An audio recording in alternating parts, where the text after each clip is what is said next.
Beckham Putra dan Marcelino Ferdinand ikuti jejak Arhan.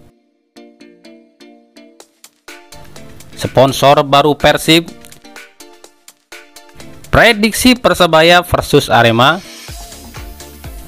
Berita klub Liga 1. Dan berita seputar Timnas Indonesia. Hai Rio Hotspot Lovers, inilah Rio Hotspot edisi kali ini. Tapi seperti biasa, sebelum kita lanjut ke videonya, mohon dukung channel ini agar terus berkembang dan bisa memberikan berita-berita informatif yang semoga saja bermanfaat untuk kita semua dengan cara klik subscribe, aktifkan notifikasi loncengnya, like, share, dan juga komen. Dan inilah Rio Hotspot selengkapnya.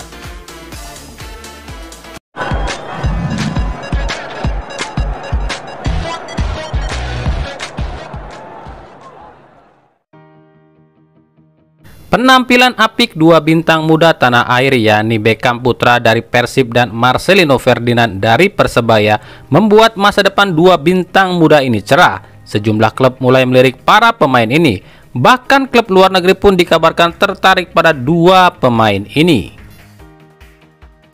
Jika Marcelino sebelumnya ditawari oleh Taisei Marukawa ke klub Jepang Gamba Osaka, kini giliran Beckham Putra yang ditantang mantan pemain Persib asal Jepang Shohei Matsunaga untuk bermain di Liga Jepang. Hal ini terlihat dalam komentar unggahan Beckham Putra. Shohei menyebutkan, "Ayo bermain di Liga Jepang, Golden Boy, #BeckhamPut7." Sebelumnya Indonesia pun telah mengirim Pratama Arhan untuk bermain di Liga Jepang bersama klub Tokyo Verdy. Hingga sejauh ini belum ada tanggapan dan keputusan dari Marcelino maupun Beckham tentang rencana ke luar negeri ini. Namun dengan usia yang masih muda dan skill yang mumpuni, bisa saja dua pemain ini bukan hanya klub Jepang, namun klub Eropa pun akan meminati mereka. Apa yang dialami Beckham ini sempat dialami Febri Haryadi di 2 musim lalu, di mana kala itu sejumlah klub luar negeri ingin berminat meminangnya, namun tak satu pun terrealisasi. Lalu, apakah kali ini pun Beckham akan mengikuti jejak Febri yang terus bersama di Persib, atau akan mengikuti jejak Arhan yang mencoba mengasah kemampuan di luar negeri?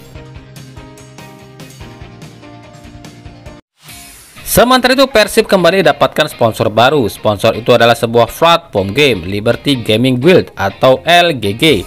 LGG sendiri adalah platform game online yang berbasis pada blockchain dan NFT. LGG sendiri bukanlah berasal dari Indonesia, melainkan asal Jepang. Belum diketahui berapa nilai kerjasama ini, namun ditaksir nilai kerjasama dua pihak ini berkisar senilai 1 sampai dengan 2 triliun rupiah per musim. Jika demikian, bisa dipastikan Persib akan jadi klub terkaya tanah air. Jelang duel big match derby Jawa Timur antara Persebaya Surabaya kontra Arema FC, sejumlah spekulasi pun mencuat, mulai dari adanya rencana penggembosan skuad khususnya Persebaya hingga adanya pengaturan skor. Pasalnya Arema dan Persebaya wajib menang jika masih ingin meraih gelar juara. Di laga ini sejumlah pilar dipastikan absen. Di pihak Persebaya harus tanpa Marcelino Ferdinand, sementara di pihak Arema harus tanpa Carlos Fortes. Kedua pemain ini harus absen lantaran akumulasi kartu kuning. Pihak Persebaya tak mau bicara banyak soal laga ini. Bahkan ketika ditanya soal kemungkinan adanya kecurangan, pihak Persebaya hanya berkata itu sudah biasa. Saya tidak mau memikirkan ke sana, mau ada kecurangan atau tidak, sudahlah, toh semuanya kan harusnya bisa dicegah dari awal-awal. Yang kami fokuskan hanyalah bagaimana siapkan tim agar maksimal, ujar pelatih Aji Santoso. Sementara berbeda yang diucapkan pelatih Arema. Menurut pelatih Eduardo Almeida, timnya harus menang dengan apapun caranya, karena jika tidak, tentu mereka akan bisa disalip tim-tim pesaing. Persaingan cukup ketat, kami harus selalu tampil maksimal, tidak ada kata kalah.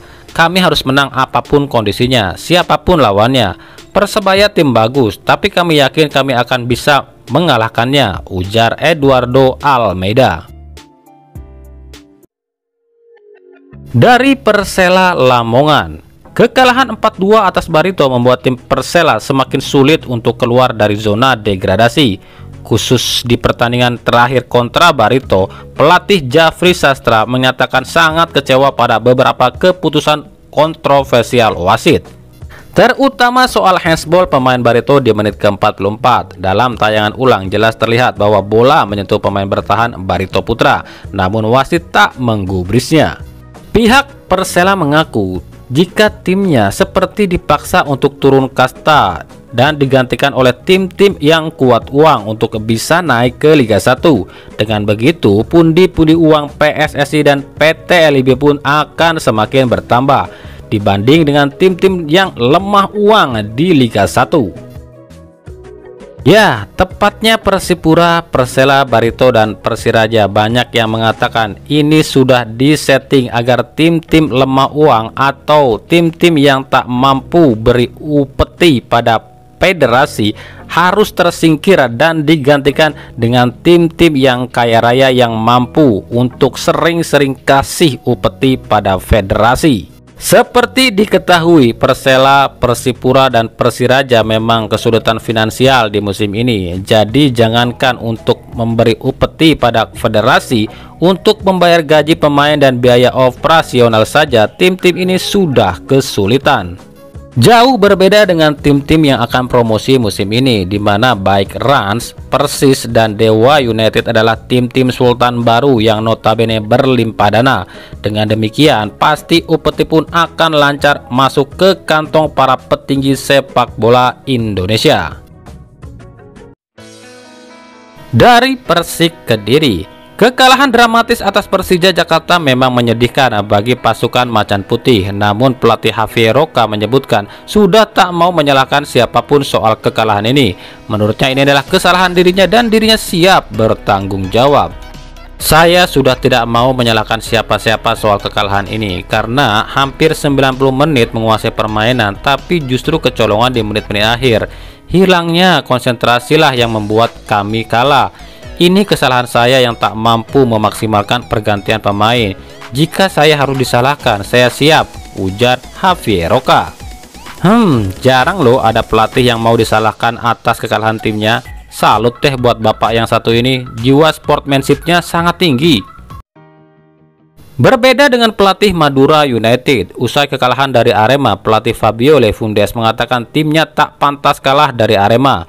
Menurutnya, para pemain Madura, khususnya pemain bertahan, tak bisa mewaspadai pergerakan striker Arema Carlos Fortes. Kami tak layak kalah, kami menguasai permainan sepanjang laga, tapi justru tim kami harus kalah.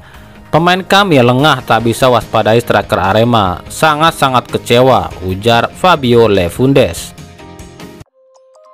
Dari Timnas Indonesia, dua pemain keturunan Indonesia yakni Jordi Amat dan Sandy Walsh dipastikan akan memperkuat Timnas Indonesia dalam waktu dekat.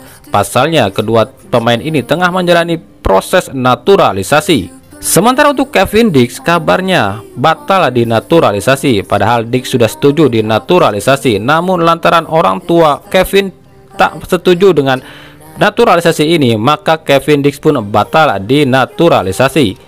Selain Kevin Dix, para pemain ini pun pernah menolak bergabung dengan Timnas Indonesia. Lalu ada siapa sajakah? Yang pertama ada Emil Audero Mulyadi. Kiper Sampdoria kelahiran Mataram, Nusa Tenggara Barat ini terang-terangan menolak membela Timnas Indonesia lantaran dirinya hanya ingin menjadi bagian dari Timnas Italia. Yang kedua, Tijani Reder. Pemain keturunan Belanda ini pun baru-baru ini mengatakan untuk menolak dinaturalisasi. Alasannya adalah Tijani ingin membela Timnas Belanda. Yang ketiga ada Miss Higlers. Serupa dengan Dix, Higlers pun kabarnya setuju untuk dinaturalisasi, namun orang tua Higlers menolak dan tak ingin anaknya jadi warga negara Indonesia. Orang tua Higlers takut karir anaknya akan hancur jika dinaturalisasi. Dan yang ketiga ada Jayden Oosterwolde. Jayden saat ini bermain di Parma, Italia. Pelatih Sintayong berminat rekrut Jayden sebagai bagian dari Timnas Indonesia. namun ditolak dengan alasan Jayden hanya ingin main di Piala Dunia bersama timnas Belanda. Selain Indonesia, Suriname pun sempat menawari Jayden untuk dinaturalisasi, namun juga ditolak oleh Jayden. Indonesia dan Suriname menginginkan saya untuk jadi warga negara mereka dan main untuk tim nasional mereka. Namun agen saya mengatakan jika saya ambil itu maka saya tak punya kesempatan untuk main di Piala Dunia.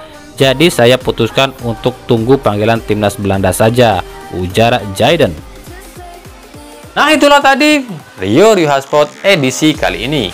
Ikuti terus berita seputar sepak bola khususnya Liga Indonesia dan pernak-perniknya hanya di Rio Sport. Terima kasih yang telah menyaksikan video ini dan mengunjungi channel ini. Kritik dan saran tetap kami nantikan di kolom komentar atau di media sosial kami di bawah ini. Sampai jumpa di video selanjutnya dan salam Rio Sport.